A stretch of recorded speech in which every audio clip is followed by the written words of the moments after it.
আসসালামু আলাইকুম সুপ্রিয় শিক্ষার্থীবৃন্দ। আজকের ক্লাসের মধ্যে আমরা প্যাসেজ নেশন এক্সারসাইজ করব। ঠিক আছে, আমরা জানি বোর্ড পরীক্ষার মধ্যে 5 মার্কসের নেশন থাকে। ঠিক আছে, এটা খুবই কমপ্লেক্স একটা টপিকস, মানে অনেক কিছু জানতে হয় এই টপিক সম্পর্কে। মানে আয়ত্ত করতে হলে আমরা জানি টেন্স, এরপরে আপনার এই যে সেন্টেন্স, পারসন, নাম্বার, এগুলো সবগুলো আয়ত্ত করতে হয়। ঠিক আছে, টেন্সের স্ট্রাকচার লাগে।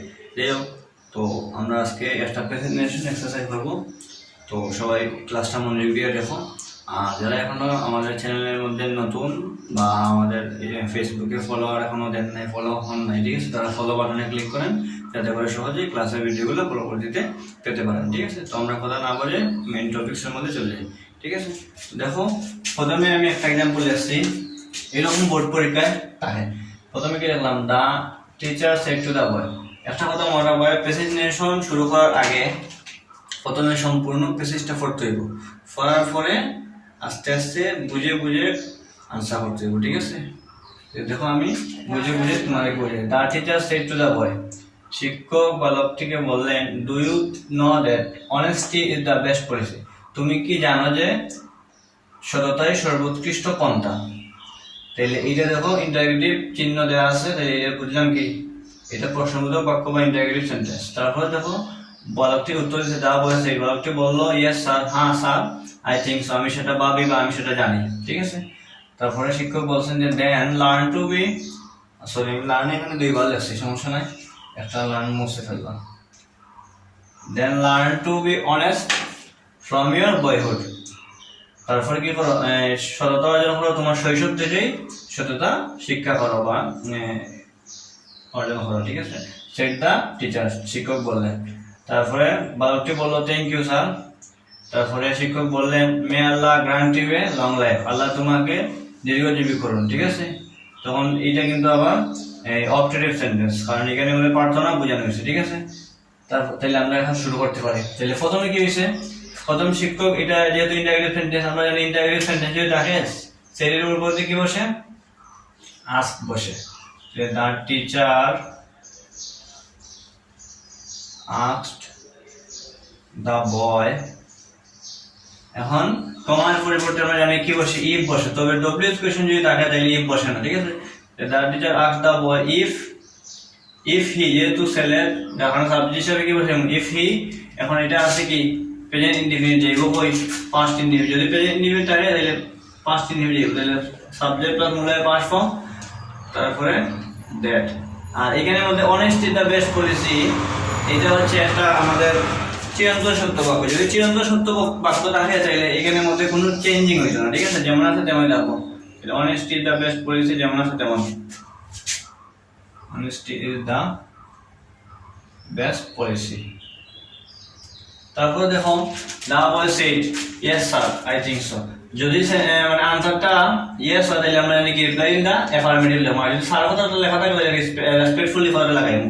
তাহলে দা বয় আমরা লিখবো সাজিয়ে সুন্দর করে, the boy respectfully replied in the affirmative. যদি এখানে ইয়েস দেওয়া থাকে তাহলে রিপ্লাই ইন দা অ্যাফার্মেটিভ, যদি নো থাকে আনসারে তাহলে কি রিপ্লাই ইন দা নেগেটিভ। মনে রাখবা, the boy respectfully replied in the affirmative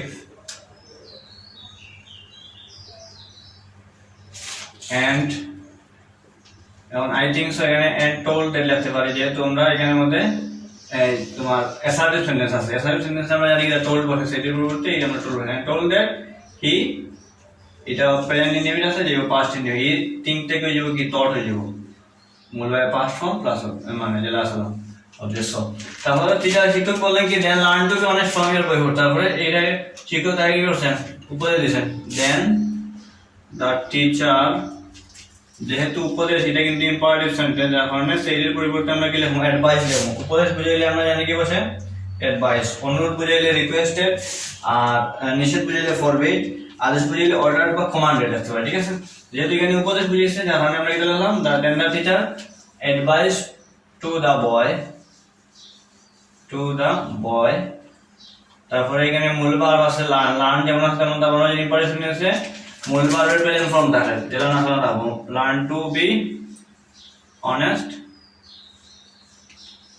from এখন ইয়োর বয়হুডটা কি হইব হিজ বয়হুড এখানে ইয়োরটার পসেসিভ ফর্ম যেহেতু ছেলে আছে যার মানে হিজ যদি মেয়ে থাকতো তাহলে হার আছে আমরা ঠিক আছে হিজ বয়হুড ঠিক আছে এখন তারপরে কি হচ্ছে থ্যাংক ইউ স্যার সেট দা বয় ভালো ঠিক হলো স্যার আছে স্যারকে ধন্যবাদ তাহলে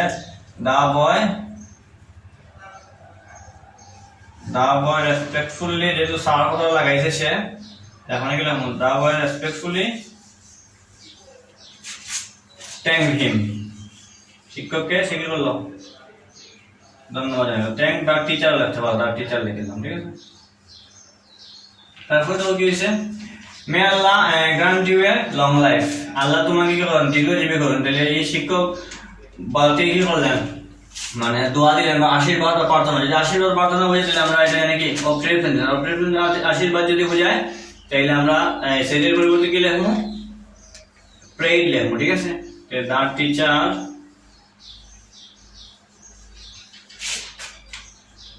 prayed